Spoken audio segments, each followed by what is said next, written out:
దేవుని స్తోత్రం. హల్లెలూయా. దేవుడు ఏం చెప్తున్నాడు, ఏం చెయ్యమని చెప్తున్నారో కొన్ని మాటలు చూసుకుందాము. ఏం చేస్తే మంచిదో, ఏం చెయ్యకూడదో బైబిల్లోంచి కొన్ని మాటలు చూసుకుందాము. యోబు గ్రంథం 26, 27, 28 వచనాలు. దుష్టులని బహిరంగంగానే ఆయన వారిని శిక్షించును, ఏలయనగా వారు ఆయనను అనుసరించుట మానిరి, ఆయన ఆజ్ఞలలో దేనినైనను లక్ష్య పెట్టకపోయిరి. బీదల మొర్రను ఆయన ఎద్దకు వచ్చినట్లు చేసిరి, దీనులను మొర్రను ఆయనకు వినబడినట్లు చేసిరి. చాలు, దేవునికి మహిమ కలుగును గాక. హల్లెలూయా, హల్లెలూయా. ఇక్కడ మంచి మాటలు యోబు రాస్తున్నాడు. ఏమని? దుష్టులు ఏం చేస్తాడట? బహిరంగంగా శిక్ష విధిస్తాడు. ఎవరికి బహిరంగంగా విధించాడు? ఆహాబుకు బహిరంగంగా విధించాడు. ఏంటండి, మనం ఎస్తేరు గ్రంథాలు చూస్తే హామాన్ని బహిరంగంగా శిక్ష విధించాడు. అంటే వాళ్ళు చేసే పనులు బట్టి. అయితే ఎందుకు అలా జరిగింది? ఇక్కడ ఏలయనగా వారు ఆయనను అనుసరించుట మానిరి. దేవుని మాట వినకుండా, ఆయన మాట వినకుండా ఆయన అనుసరించుట మానేశారు. కాబట్టి ఇక్కడ ఏం చేస్తానంటున్నాడు? ఆయన ఆజ్ఞలలో దేనినైనా లక్ష్య పెట్టలేదు. అంటే ఏంటండి? దేనిని లక్ష్య పెట్టలేదంట. పొరుగువాడిని ప్రేమించాలి, ఏంటండి, పూర్ణ హృదయం పూర్ణాత్మతో ఆయన సేవించాలి, ఆయన సన్నిధిలో ఉండాలి, 10 ఆజ్ఞలు పాటించాలి, తల్లిదండ్రులు గౌరవించాలి. మరి తర్వాత పొరుగువాడి భార్యనైనను లేక ఆ ఎద్దునైనను దేవైనా సరే కూడా పొరుగువాడిది ఆశించకూడదు. ఇవన్నీ కూడా వినలేదు కాబట్టి దేవుడు చెప్తున్నాడు. ఏమని? దిగుతాడట ఆయన. ఏం చెప్తున్నాడు? దుష్టులను బహిరంగంగానే ఆయన వారిని శిక్షించును, ఏలయనగా వారు ఆయన అనుసరించటం మానిరి, ఆయన ఆజ్ఞల్లో దేనినైనా లక్ష్య పెట్టకపోయిరి. బేదల మొరను ఆయన యొద్దకు వచ్చినట్లు చేసిరి, దీనుల మొరను ఆయనకు వినబడినట్లు చేసిరి.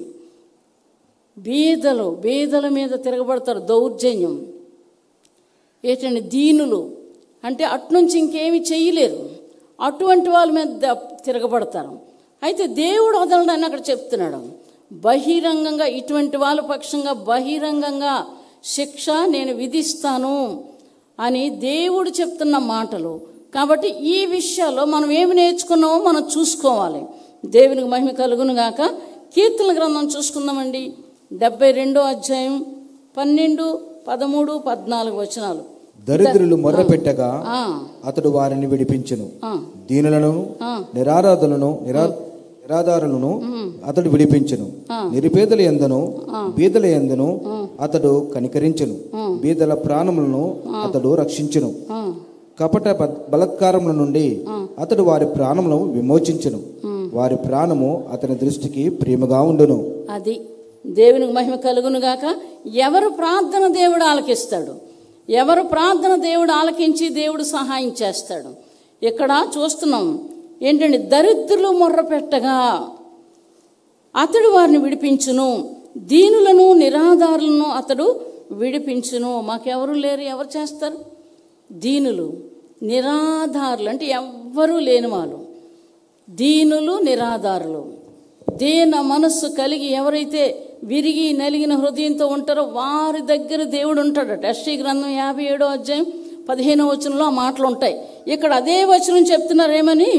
దరిద్రులు మొర్ర పెట్టగా అతడు వారిని విడిపించును, దీనులను నిరాధారులను అతడు విడిపించును, నిరుపేదల యందును బేదల యందును అతడు కనికరించును, బేదల ప్రాణములను అతడు రక్షించును. కపట బలాత్కారులు అంటే కపటంగా బలాత్కారం చేసేవాళ్ళు ఏంటండి?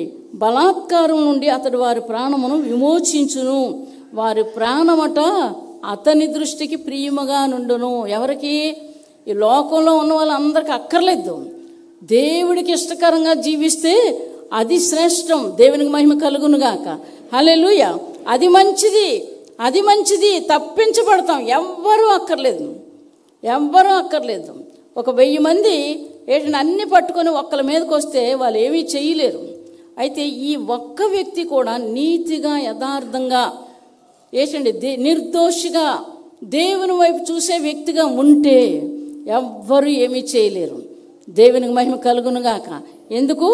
అతను విడిపిస్తాను, అతను వారి ప్రాణం అతని దృష్టికి ప్రియముగా ఉండును. ఈ విషయాలు గమనించుకొని మన జీవితాల్లో దౌర్జన్యం కానీ లేదా మోసాలు కానీ అన్యాయాలు కానీ దౌర్జన్యం చేస్తారు చాలామంది. నాకంటే పెద్దోళ్ళు ఎవరు లేరు, నన్ను ఎదిరేస్తే నేను ఊరుకోను, ఇవన్నీ ఏమీ చేయలేవు. ఇటువంటి మనుషులకి దేవుడు చెప్తున్న మాటలు ఏంటండి? దరిద్రులు మొర్రపెట్టగా అతడు వారిని విడిపించును, దీనులను నిరాధారులను అతడు విడిపించును, నిరుపేదల యందును బేదల యందును అతడు కనికరించును, బేదల ప్రాణం అతడు రక్షించును, కపట బలాత్కారముల నుండి అతడు వారి ప్రాణమును విమోచించును, వారి ప్రాణము అతని దృష్టికి ప్రియముగా నుండును. ఈ మాటల్లో మనం ఏమైనా ఉన్నామేమో చూసుకోవాలి. మనలో దౌర్జన్యం ఉందా ఏంటండి? కపటం ఉందా? బలాత్కారం ఉందా? ప్రభురాత్రి భోజనంలో చేయి పెడతారు కాబట్టి సమాధానం లేకపోతే, మీకు సమాధానం లేకపోతే తీసుకోకూడదు. ఇప్పుడు ఆ బాబు చదివి వినిపిస్తాడు ఏంటండి? ఏమి చేస్తే కొంతమంది నిద్రమత్తు, కొంతమంది భూమి మీద లేరట. కొరింథీయులకు రాసిన పత్రిక 11వ అధ్యాయం చదువుతారు తర్వాత. అందులో ఏం జరుగుతుంది, దేవుని బిడ్డలు ఏ విధంగా ఉండాలి. అలాగే లేకపోతే అనవసరం, క్రైస్తవ జీవితం అనవసరం. కాబట్టి ఈ విషయాల్ని గమనించుకొని కపటాన్ని, దౌర్జన్యాన్ని, ఇటువంటి నా అంత మొనగాళ్ళు లేడు లేదా నా అంత ఆడవాళ్ళు లేరు అని దౌర్జన్యం చేసిన వాళ్ళు చాలామంది ఉన్నారు. క్రైస్తవుల్లో ఉన్నారు. అన్యులంటే వాళ్ళకి తెలియదు దేవుడు అంటే. వీళ్ళకి రక్షణ లేదు, మారు మనసు లేదు. కాబట్టి ఏం చేస్తాడు? దౌర్జన్యం. ఈ విషయాలు మీకు ఉండకూడదు. నేను వేలెత్తి చెప్తున్నాను. ఇటువంటి ఎవరైనా ఉంటే మానుకోవాలి. ఎవరికున్నా సరే మానుకోవడం నేర్చుకోవాలి. దేవునికి మహిమ కలుగును గాక. యాకోబు పత్రిక చూసుకుందాము. ఇటువంటి వారికి దేవుడు ఏమి దాచుంచాడో పరలోక రాజ్యం దాచుంచాడు. యాకోబు పత్రిక 2వ అధ్యాయం 4 నుంచి 9 వచనాలు. మీ మనస్సులో భేదములు పెట్టుకొని మీరు దురాలోచనతో విమర్శ చేసిన వారు గుదురుకారా? నా ప్రియ సహోదరులారా, ఆలకించుడి. ఈ లోక విషయంలో దరిద్రులైన వారిని విశ్వాసమందు భాగ్యవంతులుగాను తన్ను ప్రేమించు వారికి తాను వాగ్దానం చేసిన రాజ్యమునకు వారసులుగాను ఉండుటకు దేవుడు ఏర్పరచుకొనలేదా? అయితే మీరు దరిద్రులను అవమానపరచుదురు, ధనవంతులు మీ మీద కఠినముగా అధికారము చూపుదురు, మిమ్మను న్యాయ సభలకు ఈడ్చుచున్నవారు వీరే కదా. మీకు పెట్టబడిన శ్రేష్టమైన నామమును దూషించువారు వీరే కదా. మెట్టుకు నీ వలన నీ పొరుగువాడిని ప్రేమించుమను లేఖనములో ఉన్నట్టు ప్రాముఖ్యమైన ఈ ఆజ్ఞను మీరు నెరవేర్చిన ఎడల బాగుగానే ప్రవర్తించువారగుదురు. మీరు పక్షపాతం గలవారైతే ధర్మశాస్త్రం వలన అపరాధులని తీర్చబడి పాపము చేయవారగుదురు. దేవునికి మహిమ కలుగునుగాక. అందుకు భేదవాళ్ళని ప్రేమించాలి. ఏంటండి? దరిద్రులను ప్రేమించాలి. వాళ్ళు ఏంటంటే పరలోకంలో భాగ్యవంతులు. దేవునికి మహిమ కలుగునుగాక. హల్లెలూయా, హల్లెలూయా. ఒకప్పుడు మా చిన్న పాప ఎవరికైనా ముక్కు కారితే అంత దూరంలో ఉండేది. ఏంటండి? ఎంత అసహ్యమైన పని ఎవరైనా చేస్తే చెవులు 2 మూసుకుండేది. 2 చెవులు మూసుకుండేది. ఏంటి అలా చేస్తా, మరి నీకు కూడా వస్తాయి కదా అలాంటివి అని అంటే, అబ్బాబా నువ్వు ఆ మాటలు మాట్లాడకాలగా అనేది అని గదిలోకి వెళ్ళిపోయి తలుపేసేసుకుండేది. సమయం వచ్చింది, మారిపోయింది. పిల్లల ముక్కులు కూడా తుడుస్తుంది, బాత్రూములు కడుగుతుంది. ఏంటండి? ఇంట్లో పని అంతా తనే అన్ని పనులు చేస్తుంది. అంటే మా బిడ్డ చేస్తుందని కాదు నేను చెప్పడం. ఏంటండి? మారు మనస్సుకు తగిన లక్షణాలు ప్రతి వ్యక్తిలోనే ఉండాలి. ఏంటండి? ఎవరైనా బట్టలు సరిగా వేసుకోకపోతే అవి కూడా ఇష్టపడేది కాదు. ఇప్పుడు అలాగేం కాదు, లేకపోతే కొని తెచ్చిస్తుంది. నాకు చాలా సంతోషం అలాగ ఉండడం. దేవునికి మహిమ కలుగునుగాక. హల్లెలూయా. ఎవరైనా అలాగే ఉండాలి. దేవుడు ఇష్టపడినటువంటి జీవితం జీవించాలి, కానీ మనుషులు ఇష్టపడినటువంటి జీవితాలు జీవించకూడదు. కాబట్టి ఈ విషయాల్లో మీకేమైనా ఉన్నాయేమో చూసుకొని మీరు మారిపోవాలి. మీరు మారు మనస్సు ఉండాలి. మీకు సమాధానం లేకపోతే సమాధానం పడినా నేను చేశాను తప్పు ఒప్పుకోవాలి. దేవుడి దగ్గర ఒప్పుకోవాలి, అవతల మనుషుల దగ్గర కూడా ఒప్పుకుంటేనే నీ పాపం కడిగేస్తాడు దేవుడు, నిన్ను మరలా ఆయన బిడ్డగా చేసుకుంటాడు. అలా చేయకపోతే మాత్రం ప్రభురాత్రి భోజనంలో చేతులు పెట్టకూడదు. మీకు పాపం, మీకు శిక్ష. అందుకోసం నేను చెప్తున్నాను. ఈ విషయాలు గమనించుకోండి. యాకోబు పత్రికలో ఉన్నట్లుగా ఎవరైనా దరిద్రులు కానీ అవమానపరిస్తే ఏంటండి భేదాలు, నేనెంత నువ్వెంత, నేనెంత ఎవరు ఎంత కాదు. దేవుడిలో ఎవరైతే మర్యాదగా, గౌరవంగా, నీతిగా, యథార్థంగా తగ్గించుకొని ఆయన నామాన్ని గణపరుస్తూ లోకంలో సాక్షులుగా ఉంటూ దేవుని వాక్యం చదివి ప్రార్థన చేసుకుంటూ దేవుడికి ఇష్టకరంగా ఎవరైతే జీవిస్తారో వారు సింహాసనానికి అర్హులు. దేవునికి మహిమ కలుగునుగాక. హల్లెలూయా. కీర్తనల గ్రంథంలో చూస్తున్నాం.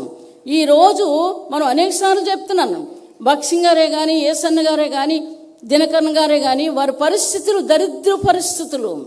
బాగా ఆస్తులు ఉన్నాయి ఒకప్పుడు ఉండి ఏంటండి, తర్వాత అది యేసు ప్రభు నమ్ముకున్నాక ఇంట్లోంచి బయటకు పంపేశారు. దేవుడు వదలలేదండి.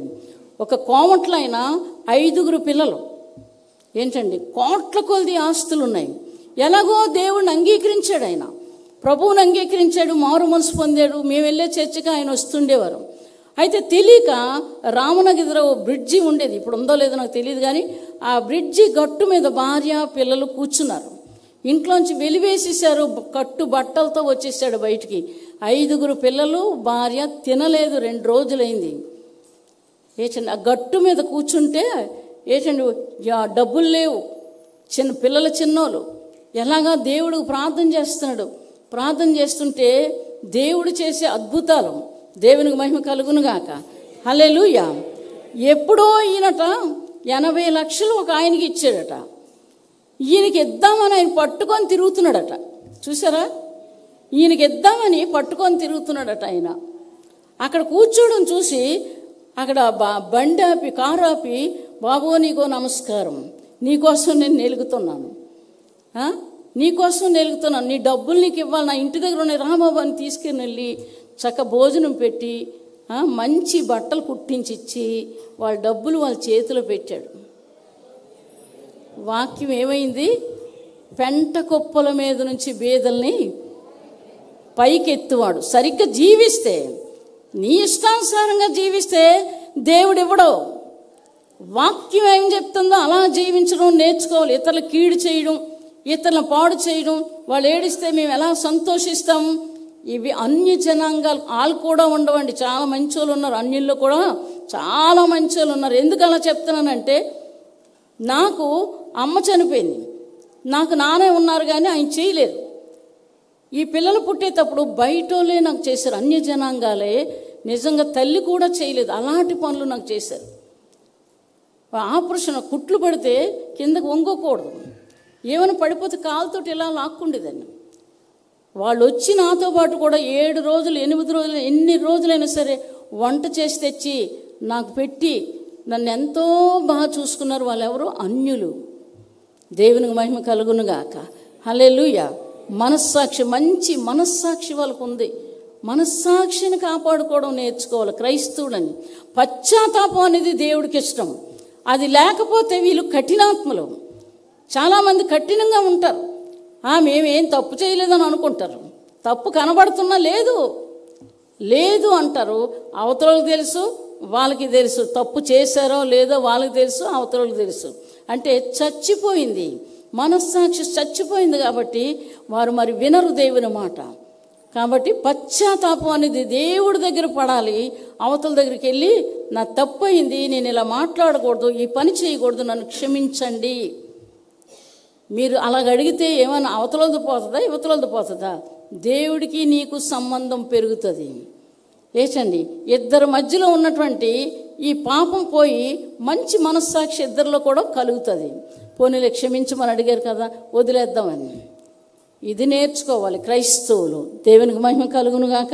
ఇక చూసుకుందామండి, యోబు గ్రంథం 5వ అధ్యాయం ఇక్కడ దరిద్రుల్ని భాగ్యవంతులుగా దేవుడు చేశాడండి. కోట్లు సంపాదిస్తున్నారు. ఏంటంటే బట్టలు లేనటువంటి వాళ్ళు, తిండి లేనటువంటి వాళ్ళు దేవుడు చేశాడు. దేవుని నన్ను చేశాడు దేవుడు. దేవునికి మహిమ కలుగునుగాక. హల్లెలూయా. యోబు గ్రంథం 5వ అధ్యాయం 11 నుంచి 16 వచనాలు చదువుతారు. అట్లు ఆయన దీనులను ఉన్నత స్థలంలో ఉంచును, దుఃఖపడి వారిని క్షేమమునకు లేవనెత్తను. వంచకులు తమ పన్నాగములను నెరవేర్చనేరకుండా ఆయన వారి ఉపాయములను భంగపరచును.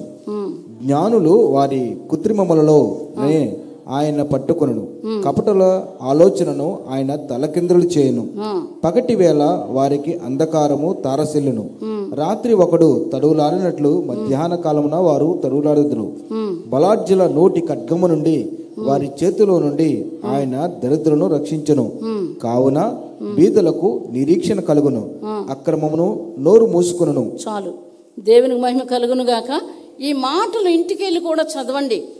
ఏ విధంగా దేవుడు దీనులకు సహాయం చేస్తున్నాడో, నేను అలాగుంటే నాకు కూడా సహాయం చేస్తాడు. ఏంటంటే నోరు ఉంది కదని పారేసుకోవడం ఇష్టానుసారం అట్లా ఆయన దీనులను ఉన్నత స్థలములో ఉంచుతాడు. దీనులను తగ్గించుకోవడం నేర్చుకోవాలి.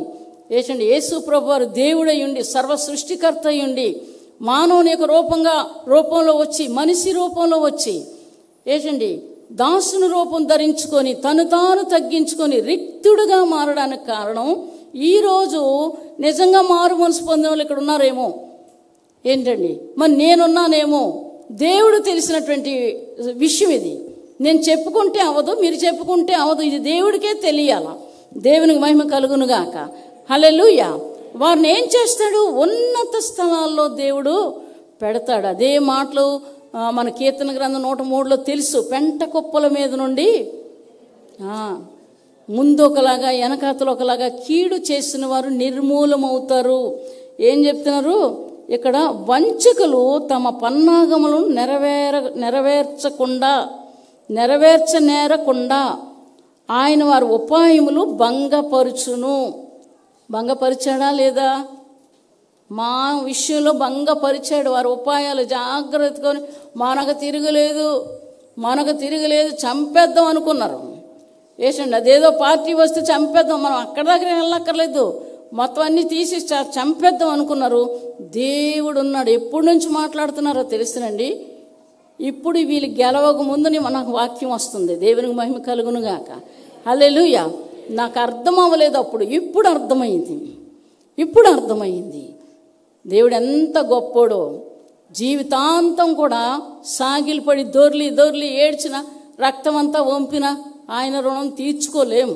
అలాగే ఇష్టపడ్డగానే ఆయన, కానీ నేను చెప్తున్నాను, నా మాటగా నేను చెప్తున్నాను, ఆయన రుణాన్ని తీర్చుకోలేడు ఏ మనిషి.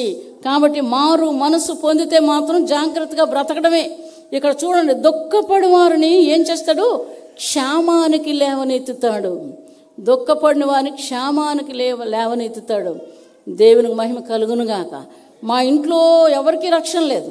ఏంటండి మేమే రక్షించబడ్డాం. ఆ రక్షించబడినందుకు చాలా శ్రమలు పడవలసి వచ్చింది. చాలా అవమానాలు, బాధలు, నిందలు, అవమానాలు, బయటకు పంపించేయడం, ఇలాంటివన్నీ చాలా పడ్డాను. పడి ఏడుస్తున్నాను. ఇంక దీనికి అంతం లేదా అని ఏడుస్తుంటే దేవుడు నాతో మాట్లాడి, అతన్ని నేను చంపేస్తున్నాను, నిన్ను నేను పెంచుతాను. దేవునికి మహిమ కలుగునుగాక. సహించలేకపోయాడు దేవుడు. చూసారండి, అబిగయీలు భర్త నాబాలు ఏం చేశాడు? భయపడి చచ్చిపోయాడట. అలాగా అక్కడే ఉన్నాం. రూపాయి బిల్లంత శబ్దం లేదు. 3 ఫ్యామిలీలు ఇంట్లోనే ఉన్నాం. ఆ రాత్రి పెద్ద దేవుని దూత కత్తి పట్టుకొని ఇలాగ నిలబడి పరలోకం కాస్త చూస్తుంది. ఏటి బాత్రూమ్ వైపు ఉన్నారు, దేవుని దూత ఉండడం ఏంటి, అది మంచి స్థలం కాదు కదా అనుకున్నాను. దేవుని దూతను పంపి మొత్తాడు దేవుడు. ₹1 బిల్లంత శబ్దం లేకుండా. ఒక శబ్దం అయితే మేము వెళ్ళి మరి తలుపులు తీసి బద్దలు కొట్టి ఆయన రక్షిస్తామేమో, అది కూడా జరగకుండా తర్వాత మేము పోలీస్ స్టేషన్ రిపోర్ట్ ఇచ్చాం. వచ్చిన వాళ్ళు మళ్ళీ మేము వెళ్ళకుండా దేవుడు మాట్లాడిన దేవుడు మళ్ళీ గొప్ప కార్యం దేవుడు చేశాడు. దేవునికి మహిమ కలుగునుగా. ఇప్పుడు ఎలా బ్రతుకుతాం మేము? ఆయన సమాధికే డబ్బులు లేవు, ఎలా బ్రతుకుతామని ఏడుస్తున్నా నేను. అప్పుడు ఒక మాట వచ్చింది, ఏమని? నిరాధారులకి యెహోవా ఆధారము. ఆయన స్వరం వినబడింది, కన్నీరు కన్నీరు కన్నీరు కారుస్తున్నాం. ఈ మాట చూడండి, దుఃఖపడి వారిని క్షేమమునికి లేవనెత్తును. ఏడుస్తున్నాను, అయితే నన్ను దీవించమని అడిగాను. దేవుడు అద్భుతాలు చేయడం మొదలుపెట్టారు. ఒక్కొక్కరు రోగాలు పోవడం, దెయ్యాలు పోవడం, కాళ్ళు ఇరిగిపోయిన వాళ్ళు బాగవడం, ఇలాగ అనేకమైన అద్భుతాలు దేవుడు వాళ్ళ చేత నా డబ్బులు నా చేతిలో పెట్టించాడు. అలాగే నేను ఈ స్థలం కొన్నాను. దేవునికి మహిమ కలుగునుగాక. నేను అబద్ధం ఆడవలసిన పని లేదు. అమ్మా నేను కష్టపడ్డాను, నాకు వచ్చింది. తప్పు, అలాగ అబద్ధాలు ఆడకూడదు. ఏది జరిగితే అదే చెప్పాలా. దేవునికి మహిమ కలుగునుగాక. అలాగని మా తల్లిదండ్రులు కానీ లేకపోతే మా అత్తగారు కానీ వీళ్ళ నాన్నగారు కానీ ఒక్క రూపాయి ఇవ్వలేదు. దేవుడిచ్చిన డబ్బు, దేవుడి బలిపీఠం కట్టాడు, దేవుడు నా ఇల్లు కట్టాడు. ఈరోజు బ్రతుకుతున్నామంటే ఆయన చలవే, ఆయన కనికరమే. కాబట్టి వాక్యాన్ని విని దాని ప్రకారంగా మీరు జీవిస్తే, కొన్ని కష్టాలు వచ్చినా నిలబడితే మీ జీవితాల్లో ఇవి చూస్తారు. దుఃఖపడి వారిని క్షేమమునకు లేవనెత్తును. వంచకులు తమ పన్నాగమును నేరకుండా ఆయన వారి ఉపాయములు భంగపరుచును.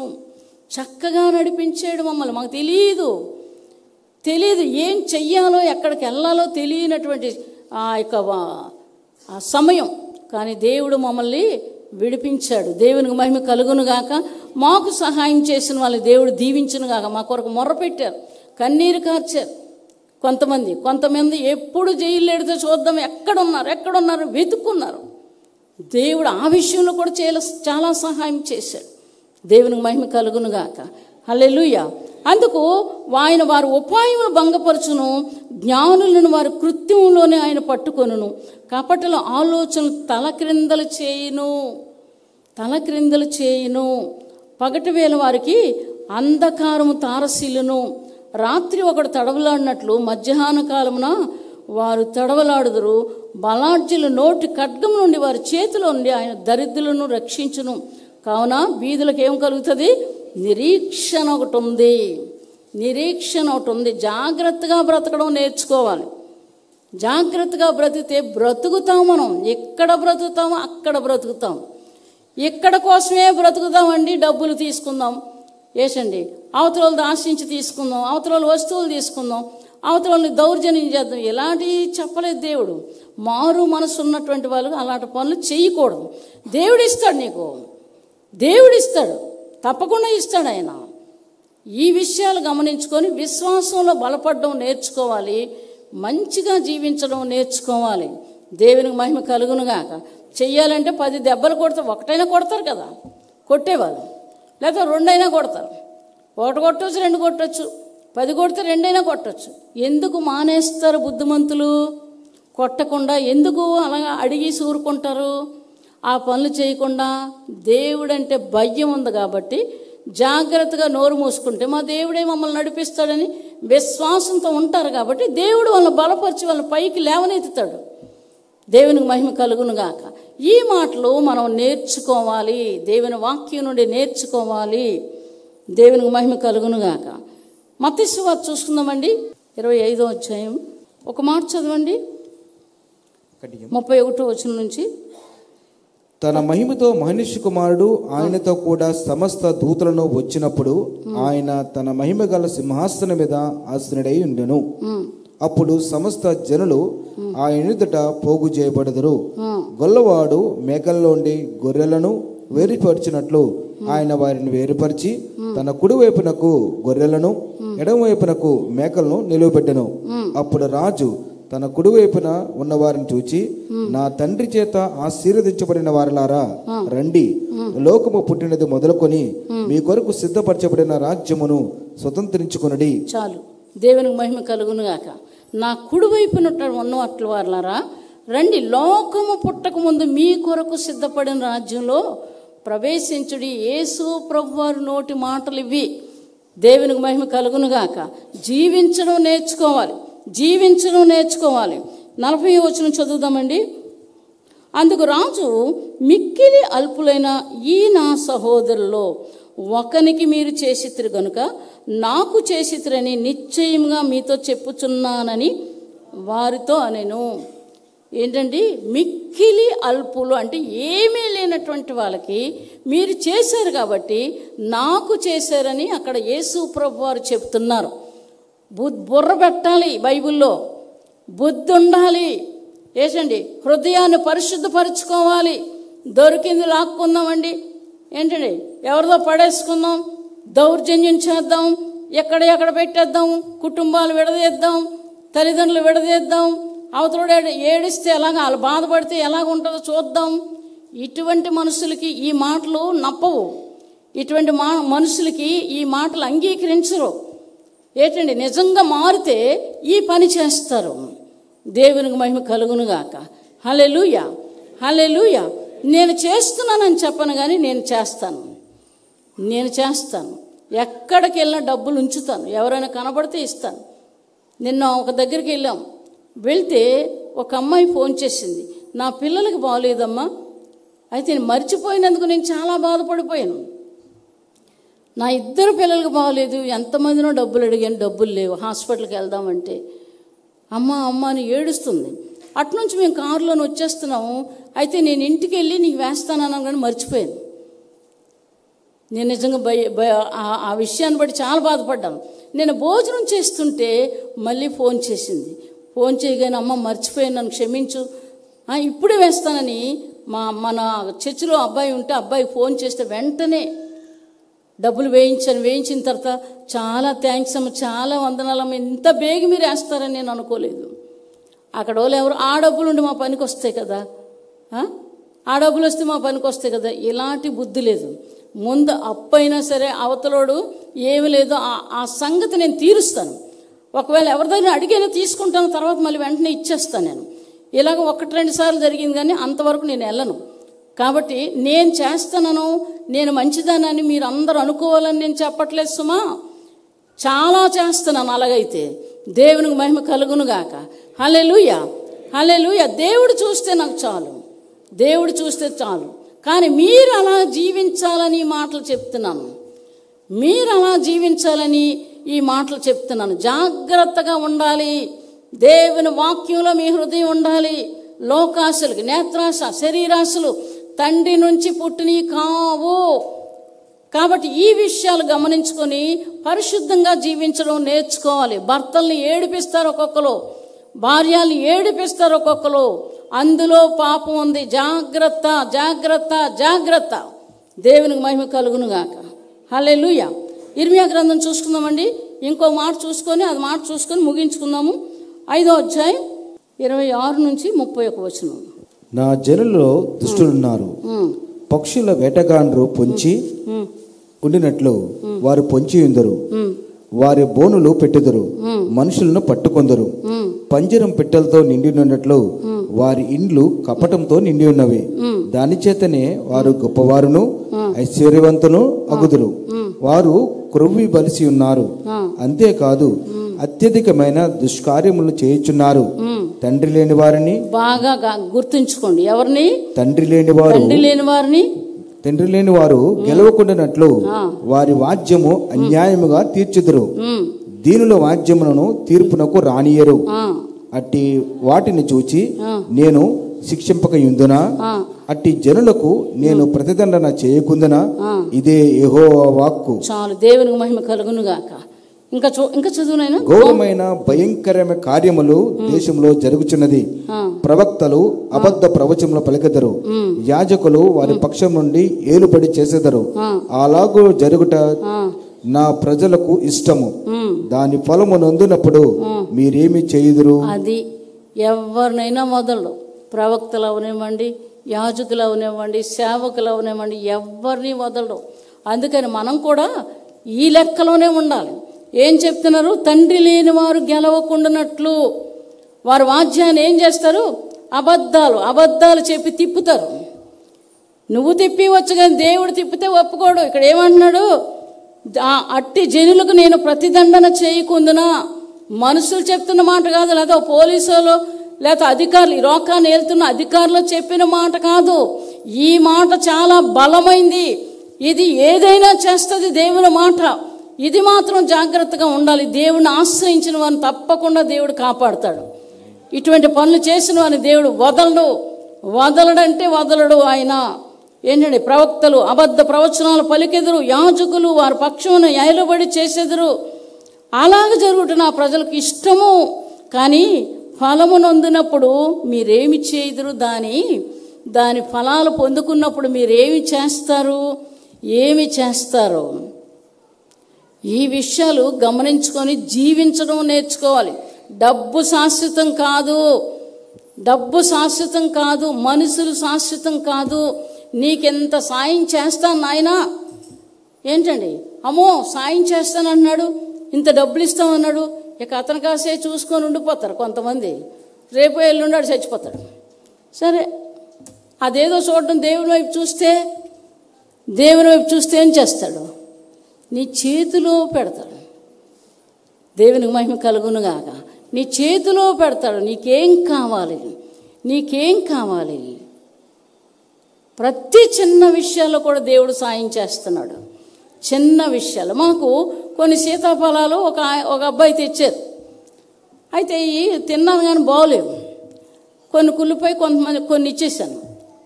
ఆ తర్వాత ఇలాంటి పళ్ళు ఎలా దొరుకుతాయి, ఎక్కడో కొనుక్కోవాలని మనసులో అనుకొని ఊరుకున్నాం. ఆ మధ్యాహ్నం అవే పళ్ళు తెచ్చింది ఒక ఆవిడ. చిన్న విషయం, ఎంత గొప్ప మా పనిలో. ఏది కావాలని మనసులో అనుకుంటే అది నా దగ్గరికి వస్తుంది. ఆయన మాట వింటే ఆయన ఏమంటున్నాడు? మీకు అవన్నీ తెచ్చిస్తానని చిన్న విషయాలు కదా, పెద్ద విషయాలు కూడా చేస్తున్నారు. ఇంకా చేయబోతున్నారు. ఏసండి, కఠినమైన భయంకరమైన పరిస్థితుల్లోంచి వచ్చిందాన్ని నేను. దెబ్బలు నేను అలవాటు పడిందాన్ని. అయితే అబద్ధాలు మోసాలు చేయలేదు. బయటికి వెళ్ళిపోమంటే రాళ్ళ మీద పడుకున్నాను. 20 పిక్కలు, స్లాబ్ పిక్కలు, కాళ్ళు చాపుకొని 3 పిల్లల్ని వేసుకొని ఏసండి చలి, అది ఇలాంటి చలి. ఇంట్లోంచి వెళ్ళిపోతావా లేదని గొడవ చేస్తే వెళ్ళిపోయాను. నా చిన్న బిడ్డ అలాంటిది కాదు. నిజంగా నన్ను చాలా ప్రేమిస్తుంది. ఏ సమయానికి అవసరం తెచ్చి పెడుతుంది. బయటికి వెళ్ళినా సరే చాలా జాగ్రత్తగా అన్నీ ఏమి కావాలో అన్నీ తెచ్చి అందులో పెడుతుంది. మళ్ళీ ఇది అవసరం కదా అని. పిల్లలంటే అందరూ వస్తారు. ఏటండి, నీ తల్లి అయినా మర్చును కానీ నేను నిన్ను మరువునని నాకు పుట్టింది కానీ ఏటండి నాకు తల్లే. ఈ విషయంలో దేవునికి మహిమ కలుగునుగా. హల్లెలూయా. అయితే ఇటువంటి పనులు మేము చెయ్యమండి. దేవునికి మహిమ కలుగునుగాక. ఎవరికైనా ఇచ్చేది కూడా కుళ్ళిపోయి పాడైపోయి ఇలాంటి పనులు కూడా మేము చెయ్యం. ఇప్పుడే కాదు, ఇప్పటి నుంచి కూడా ఈ విషయాలు గమనించుకొని ఇందులో నేనున్నానా, నేను ఇలాగే బ్రతుకుతున్నానా, దేవుడికి ఇష్టమేనా ఇది నేను బ్రతుకుతున్న బ్రతుకు, లేకపోతే ఇతరులకు హాని కలిగిస్తున్నా, ఇతరులు ఏడ్చినట్లు చేస్తున్నా, ఇతరులు భయపడేలా చేస్తున్నానా, భయంకరుడుగా నేనున్నానా? ఇవన్నీ కూడా దేవుని వాక్యంలో మీరు పెట్టుకొని జీవించడం నేర్చుకోవాలి. దేవునికి మహిమ కలుగునుగాక. ఇంకా చూసుకుందామండి. ఇర్మీయా గ్రంథం 22వ అధ్యాయం 1 నుంచి 5 వచనాలు. యెహోవా ఈలాగు సెలవిచ్చుచున్నాడు, నీవు యూదా రాజుకు నగరకు పోయి అక్కడ ఈ మాట ప్రకటింపము. దావీదు సింహాసనం మీద కూర్చుండు. యూదా రాజా, నీవును ఈ గుమ్మముల ద్వారా ప్రవేశించు నీ ఉద్యోగస్తులను నీ జనులను యెహోవా మాట వినుడని ప్రకటింపము. యెహోవా ఈలాగు ఆజ్ఞించుచున్నాడు, మీరు నీతి న్యాయం అనుసరించి నడుచుకునడి. దోచకొనబడిన వారిని బాధ పెట్టే వాని చేతిలో నుండి విడిపించుడి. పరదేశులనైనను తండ్రి లేని వారినైనను విధవరాండ్రనైనను బాధింపకుడి. వారికి ఉపద్రవము కలుగు చేయకుడి. ఈ స్థలములో నిరపరాధుల రక్తము చిందింపకుడి. మీరు నిశ్చయముగా ఈలాగు చేసిన దావీదు సింహాసనం మీద కూర్చుండు రాజులు రథములను గుర్రములను ఎక్కి తిరుగుచు ఉద్యోగస్తుల సహితముగాను జనులు సమేతముగాను ఈ నగరు ద్వారము గుండా ప్రవేశింతురు. చాలు. అయితే ఇక్కడ చెప్తున్నారు, మీరు ఇలాగ చేస్తే ఏం చేస్తున్నారు? ఇక్కడ ఇలాగ చేసిన దావీదు సింహాసనం మీద కూర్చుండు రాజులను రథములను గుర్రములను ఎక్కి తిరుగుచు ఉద్యోగస్తుల సమేతముగాను జనుల సమేతముగాను ఈ నగర ద్వారము గుండా ప్రవేశించరు. ఏ నగరు? పరలోక రాజ్యం. ఇక్కడ తర్వాత మీరు ఈ మాటను వినని ఎడల ఈ నగరు పాడైపోవును, నా తోడని ప్రమాణం చేయుచున్నాను. ఇదే యెహోవా వాక్కు. ఈ మాట వినకపోతే మీ నగర్లు పాడైపోతాయి. తర్వాత ఇదే యెహోవా వాక్కు, ప్రమాణము చేస్తున్నాను వినకపోతే. చూసారండి ఇక్కడ ఎవరిని? యెహోవా ఇలాగ మూడవ వచనం ఆజ్ఞ ఇచ్చుచున్నాడు, మీరు నీతి న్యాయములను అనుసరించి నడుచుకొనుడి, దోచుకొనబడి వారిని బాధ పెట్టి వారి చేతిలో నుంచి విడిపించుడి. జాగ్రత్త, ఎవరైనా దోచుకుంటే వాళ్ళు బాధపడితే వాళ్ళ చేతిలోంచి నీ చేతనైతే విడిపించు, లేదా నోరు మూసుకో. అంతేగాని వాళ్ళతో నువ్వు కలిసిపోయి నేను కూడా ఆహాహా అని నవ్వితే అయిపోతుంది. దేవుడు పైనుంచి శిక్ష విధిస్తాడు. కాబట్టి ఇక్కడ చెప్తున్నారు యెహోవా మాట వినుడు. యెహోవా ఇలాగ ఆజ్ఞాపించున్నాడు, మీరు నీతి న్యాయములు, న్యాయంగా ఉండాలి, నీతిగా ఉండాలి, అనుసరించి నడుచుకొనుడి, దోచుకున్నవాడు వారిని బాధ పెట్టి వారి చేతిలో నుంచి విడిపించుడి, పరదేశులనైనను తండ్రి లేని వారినైనా విధవరాండునైనను బాధింపకుడి, వారికి ఉపద్రము కలగజేయకుడి, ఈ స్థలంలో నిరపరాధుల రక్తం చిందింపకుడి. మీరు నిశ్చయంగా ఇలాగ చేసినలా దావీదు సింహాసనం మీద కూర్చుండు, రాజులు రథములు పట్టు గుర్రములను ఎక్కి తిరుగుదురు, ఉద్యోగస్తుల సమేతముగాను జనుల సమేతముగాను ఈ నగర ద్వారముల గుండా ప్రవేశింతురు. మీరు వినకపోతే చాలా ప్రమాదం. కాబట్టి ఈ విషయాలు గమనించుకొని ఇప్పుడు మనం 7 మాటలు చెప్పుకున్నాం. ఇవి ఇంటికి వెళ్ళి మీరు చూసుకొని, నేను ఇలా చేస్తున్నానా, దొంగోడికి సాయం చేస్తున్నానా, అబద్ధులకు చేస్తున్నానా, దౌర్జన్యం చేసే వాళ్ళకి సహాయం చేస్తున్నానా, ఎవరికి సహాయం చేస్తున్నాను? మీరు మిమ్మల్ని మీరే పరీక్షించుకోవాలి. సహాయము ఎవరికి సహాయం చేస్తున్నారు? దేవుని మాట ఏం చెప్తుంది? ఇక్కడ యేసు ప్రభువారు ఏం చేస్తున్నారు? రండి, లోకం పుట్టక ముందు మీ కొరకు ఏర్పాటు చేయబడిన రాజ్యంలో ప్రవేశించండి. కుడి చేతిన ఉన్నటువంటి వాళ్ళని పిలుస్తున్నాడు దేవుడు మంచి పని చేస్తాడు. మాకు మంచి పని దేవుడు చేశాడు. దేవునికి మహిమ కలుగునుగాక. హల్లెలూయా. నేను దేవుని నమ్ముకున్న తర్వాత, ఒప్పుకొని విడిచిపెట్టిన తర్వాత చెయ్యలేదు. మళ్ళీ తాగడం కానీ, మళ్ళీ ప్యాకెట్లు ఆడడం కానీ, సినిమాలు చూడడం కానీ, అబద్ధాలు ఆడడం కానీ, ఎవరిదాన్ని తీసుకోవడం కానీ, నేను ఇటువంటి పనులు చేయలేదు. ఈ వాక్యం ఏమి చెప్తుందో, తండ్రి లేని వారిని కాపాడాలి, వెధవరాలను కాపాడాలి, వేసండి పరదేశులను చూడాలి, అన్నీ చేస్తున్నాను. దేవునికి మహిమ కలుగునుగాక. నేను రాబోయే దినాల్లో ఇంకా నేను బాగుంటాను. నా ఒళ్ళు అది చూస్తే మీరు ఏలబడిపోయింది, నువ్వేంటి అలా చెప్తున్నావు అని అనుకోవచ్చు. దేవుడు చేస్తాడండి, దేవుడు చేస్తాడు. దేవునికి మహిమ కలుగునుగాక. కాబట్టి ఈ వాక్యంలో ఇలాంటి జీవితం నాకుందా? ఇంత మంచి జీవితం నేను కలిగి ఉంటాను. మారిపోవాలి, మనిషి మారిపోవాలి. వాడు చేస్తాడు, నేను చేస్తాను. ఏంటండి, వాడు ఎంతోడైపోయి పెద్ద ఉద్యోగానికి వెళ్ళిపోయాడు, మాయ చేసి అబద్ధాలాడి ఓడదీసేస్తాడు దేవుడు. ఈ కింద ఉన్న ఉద్యోగం కూడా ఉండదు వాడికి. ఏంటండి, ఇలాగ బ్రతికితే సింహాసనం మీద కూర్చోబెడతాడు. నేను చెప్పిన మాటల ప్రకారంగా మీరు బ్రతికితే సింహాసనం మీద కూర్చోబెడతాడు దేవుడు. యోబుకు అంతా పోయింది, 2 ఆశీర్వాదాన్ని ఇచ్చాడు. దేవుడి మీద మాట్లాడు. దేవుడు సర్వశక్తిమంతుడైనటువంటి దేవుడు. అన్యాయం చేయటం అసంభవం చెప్తున్నాడు. బాధ, ఒళ్ళంతా బాధ, చీమలు కారుతున్నాయి, పురుగులు వస్తున్నాయి, బూడిద రాసుకుంటున్నాడు, బాధ భరించలేక బూడిద రాసుకుంటున్నాడు. అటువంటి వ్యక్తి ఆ బాధలో కూడా దేవుని ఏమీ అనలేదు. మనమైతే దేవుడు ఎందుకు ఇలా చేశాడు, నా బ్రతుకు ఎందుకు ఇలాగైపోయింది, నేను ఏడుస్తున్నాను, నా బతుకు ఎలాగైపోయింది సనుగుతూనే ఉంటాం. సర్వశక్తిమంతుడైనటువంటి దేవుడు చూడలేదా? ఆయన లేడా? ఉన్నాడు. దేవునికి మహిమ కలుగునుగాక. హల్లెలూయా. ఆకలి ఎయ్యకుండా చెయ్యమని ఏడ్చిన దినాలు నాకు ఉన్నాయి. ఆకలి ఎయ్యకుండా చెయ్యి ప్రభువా. ఏంటండి, ఎంత ఏడ్చానంటే ఇంచుమించు అన్నం అక్కడ ఉంది, తినేస్తే రాత్రికి పిల్లలకు ఉండదు. ఏడ్చాను, ఆకలేస్తుందని. దేవుడు నాకు అన్నం తెచ్చి పెట్టాడు. మామూలు కాదు, నాకు వేడివేడిదంటే ఇష్టం. ఏంటండి, ఆ ఇంటిగల ఆవిడ ఈ చెయ్యి కూడా వెళ్ళి కుర్తులు కడుక్కుంటుంది. అటువంటి ఆవిడ వేడివేడిగా ఇంత బిర్యానీ ఏంటండి, కేజీన్నర ఉంటుంది, చికెన్ ఎంత, ఇంకా స్వీట్లు అన్నీ తెచ్చేసరికి నేను ఏడుస్తున్నాను. నేను ప్రార్థన చేసుకునే ఈ సమయంలోనే ఈవిడ వచ్చింది అని నేను అనుకుంటాను. శాంతమా తలుపు కొడుతుంది.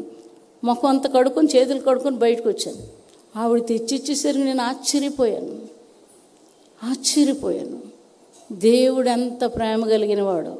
నా కుమార్తె ఆకలితో ఉంది, దేవుడు లేరు ఆవిడకి. దేవునికి మహిమ కలుగునుగాక. ఇలాంటి అనుభవాలు ఎన్నో నా జీవితాల్లో ఉన్నాయి.